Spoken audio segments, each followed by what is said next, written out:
ভারাক্রান্ত হৃদয়ে ফিরে যাচ্ছি। জীবনে আর কখনো আসা হবে কি না তা আল্লাহই ভালো জানেন।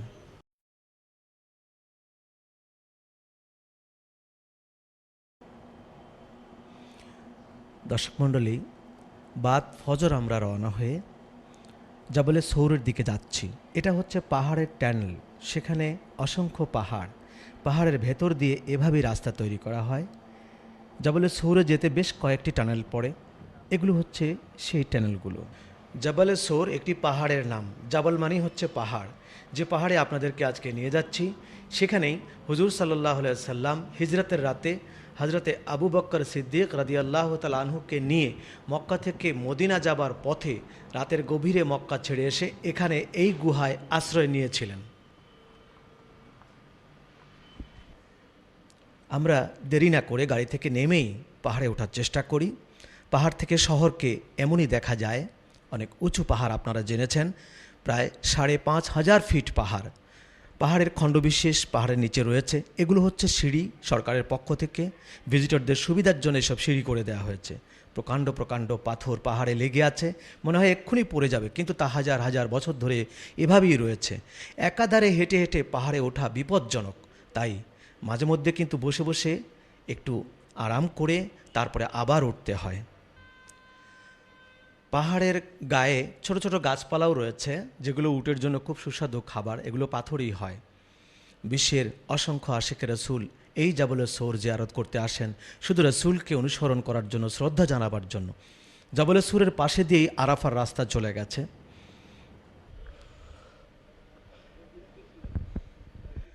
শুধু দর্শক মণ্ডলী, আমরা বাদ ফজর রওনা হয়ে এখন প্রায় আঞ্চলিক সময় ৮টা ১৫ আমরা জাবলে সৌরের চূড়ায় এসে পৌঁছলাম। জাবলে সৌরের চূড়ায় জমিন থেকে এসে পৌঁছা, এটা কত কষ্টের ব্যাপার তা ভাষায় প্রকাশের নয়। চলুন আমরা জাবলে সৌর সম্বন্ধে বাকি অংশ দেখি। এটাই হচ্ছে জাবলে সৌরের গুহার প্রধান মুখ। এখান দিয়েই হুজুর সাল্লাল্লাহু আলাইহি ওয়াসাল্লাম এবং হজরতে আবু বকর সিদ্দিক রাদিয়াল্লাহু তাআলা আনহু প্রবেশ করেছিলেন হিজরতের রাতে। আর এই গুহার মুখেই কবুতর এবং মাকড়সা আল্লাহ পাকের হুকুমে বাসা বেঁধে হুজুর সাল্লাল্লাহু আলাইহি ওয়াসাল্লামকে হেফাজত করেছিল, যাতে করে শত্রু বুঝতে না পারে এটার ভেতরে কোনো মানুষ ঢুকতে পারে। আজও সে কবুতরগুলো গুহার আশেপাশে এভাবেই অবস্থান করছে।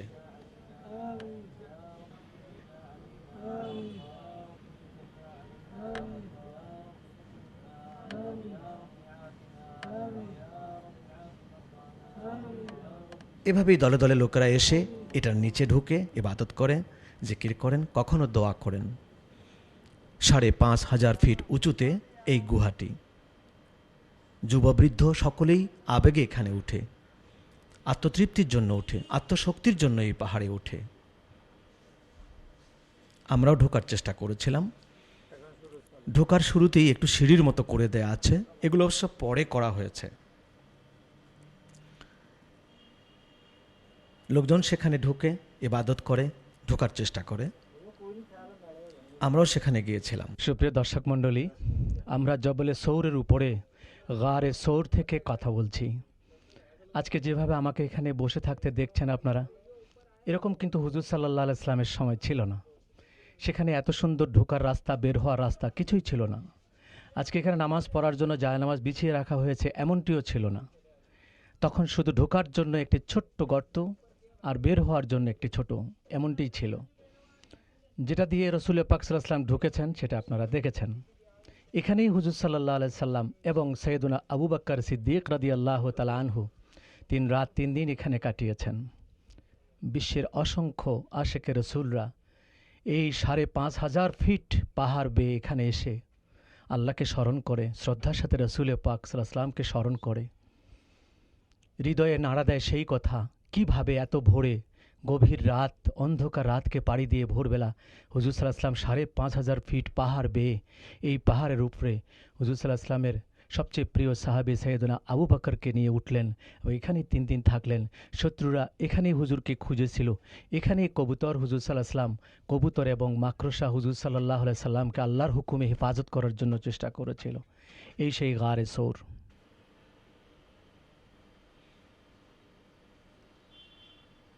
পাহাড়ের গুহায় হুজুর সাল্লাল্লাহু আলাইহি ওয়াসাল্লাম এবং হজরতে আবু বকর সিদ্দিক রাদিয়াল্লাহু তাআলা আনহু ভোরবেলা অন্ধকার থাকতে ঢুকেছিলেন।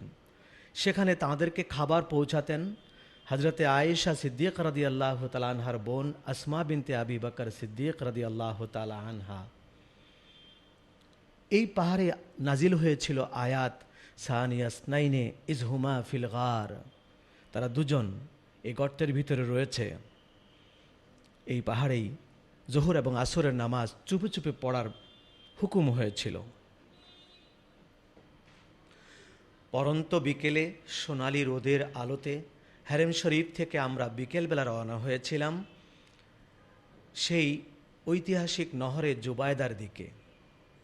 নহরে জুবায়দা তা যেতে হয় আরাফার দিকেই। এই নহরটি তায়েফ থেকে, মতান্তরে দামেস্ক থেকে আরাফা, মুজদালিফা, মিনা হয়ে হেরেম শরীফ পর্যন্ত গিয়েছিল।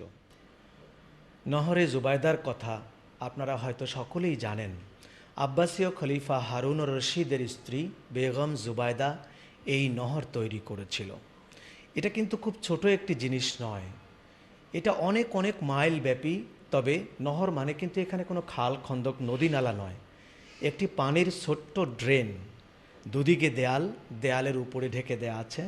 এর ভিতরে বিশুদ্ধ পানি প্রবাহিত করতেন বেগম জুবায়দা। নহরে জুবায়দা, বেগম জুবায়দা কেন এই নহরে জুবায়দা তৈরি করলেন তার একটি চমৎকার ঘটনাও রয়েছে। কিন্তু এটি একটু ভাঙ্গা অংশ নহরের উপরের।